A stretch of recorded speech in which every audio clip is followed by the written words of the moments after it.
থেকে নিয়ে 60 একটু বেশি হয়ে যাচ্ছে। আপনি এই সিমিলারিটি মেনটেন করে করুন, বেশি দাম নেওয়া যাবে না।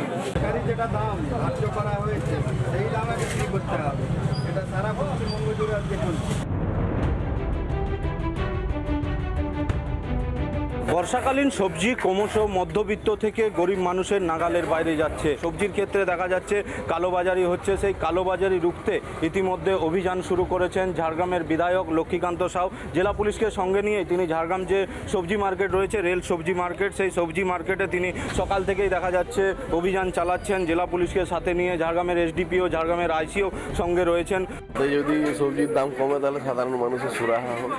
মানে এটা কি ভালো উদ্যোগ? অবশ্যই ভালো উদ্যোগ। মাঝে মধ্যে যদি এই ধরনের অভিযান হয় তাহলে মানুষও সচেতন থাকবে এবং সবজি বিক্রেতারাও সচেতন থাকবে।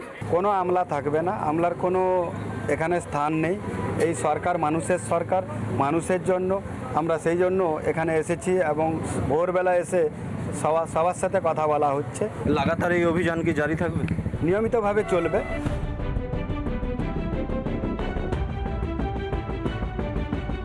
আকাশ ছোঁয়া এই দাম নিখেরে সাধারণ মানুষ কিন্তু যেটা বলছেন যে নজরদারির অভাবে এইভাবে বাজারের দাম ঊর্ধ্বমুখী। বাজারে গেলে কার্যত ছ্যাঁকা লাগছে, সাধারণ মানুষ যেটা বলছে ছ্যাঁকা লাগছে। এবং কেন বারবার এই নজরদারির অভাবেই মানে মজুতদাররা যেভাবে সাধারণ মানুষকে সর্বশান্ত করে সেই নিয়ে প্রশ্ন তুলছেন।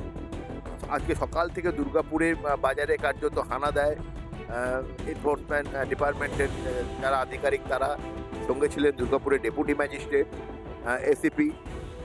আজকে আমরা মূলত এই ঘোষ মার্কেট যেটা আছে বেনাচিতি, এটা এখানে আমাদের মূলত পাইকারি বাজারগুলো আছে। প্রথমে আমরা এই সমস্ত পাইকার যারা আছে আলু পেঁয়াজ তাদের কাছে যাওয়া হয়েছিল, সবজি বাজার ঘোরা হলো, মাছ হলো, র্যান্ডম দেখা হচ্ছে আমাদের। হুগলির শ্রীরামপুর যে মায়েস বাজার, সেই মায়েস বাজারে সকাল সকাল ইবি এবং কৃষি দপ্তরের অভিযান। কত কি দাম রয়েছে এই বাজারে, সেই দাম নিয়ন্ত্রণ রয়েছে কিনা সেটা দেখার জন্য এই অভিযান। কৃষি যে দপ্তর রয়েছে সেই দপ্তরের আধিকারিকরা কিন্তু এসে সেই অভিযান চালাচ্ছে এবং দেখো সেই ছবি, কত কি দাম রয়েছে সেই দামও কিন্তু তারা লিখে রাখছে। বাজারে কত করে বিক্রি হচ্ছে সেই দাম যেমন লিখে রাখছে, পাশাপাশি যে নিয়ন্ত্রণ, দামের যে নিয়ন্ত্রণ সেটাও কিন্তু করার চেষ্টা করছে। কারণ বেশ কিছুদিন ধরে দেখা গেছে যে স্থানীয় যারা রয়েছে, যারা এখানকার ক্রেতারা রয়েছে, তারা অভিযোগ করছিল যে দামটা অনেকটাই বেশি নেওয়া হচ্ছে। সেই কারণে কিন্তু আজ যে সকাল সকাল কৃষি যে দপ্তর রয়েছে, পাশাপাশি ইবির যারা আধিকারিকরা রয়েছে, তারা এই যে বাজার রয়েছে সেই বাজারে কিন্তু অভিযান চালাচ্ছে। নানা ধরনের কন্টেন্ট দেখার জন্য লাইক করুন, শেয়ার করুন আমাদের ফেসবুক পেজ, সাবস্ক্রাইব করুন আমাদের ইউটিউব চ্যানেল।